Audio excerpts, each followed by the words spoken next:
Basahin po ninyo yung sinasabi sa Psalm 23 verse 5. At maliwanag ang sasabihin doon. In front of my enemies, in the presence of my enemies, the Lord will prepare a table for me. Ipaghahanda ako ng Diyos. Yan ay simbolo ng tagumpay sa harap ng aking mga kaaway. Di po ba? Kung meron mang napakasarap na tagumpay, ay yan ay sa harap ng mga tao na sa'yo'y umaaway o ng mga problema mo sa buhay, wala nang masasarap ang tagumpay kung sa kabila ng lahat ng nangyayari sa'yo, sa tulong ng Panginoon ay napagtagumpayan mo ito.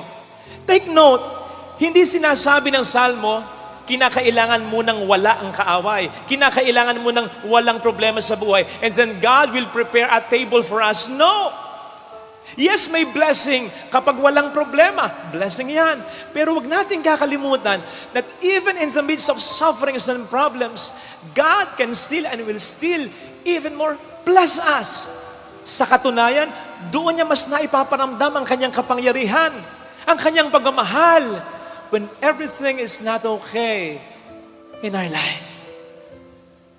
Kapatid, hindi mo kinakailangang i-edit ang buhay mo.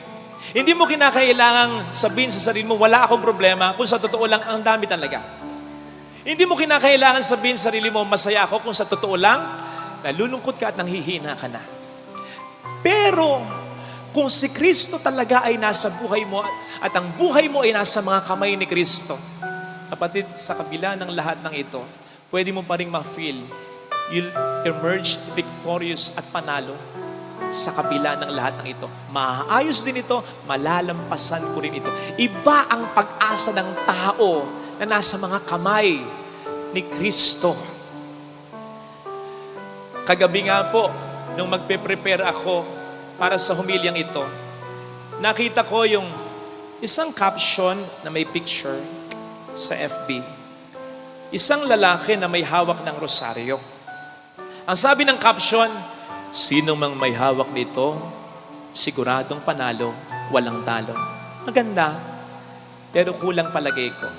Kasi di ba may mga pagkakataong rosaryo ka ng rosaryo, simba ka ng simba, tapos darating na yung mga problema, feeling mo very down ka. Kaya nga susumbatan mo pa ang Diyos.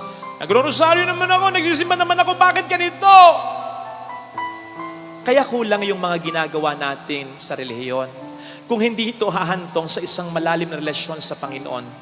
Tama na maghawak ng rosaryo, pero dapat mag-lead ito sa paghawak sa buhay natin ng ating Panginoong Jesucristo. Doon mas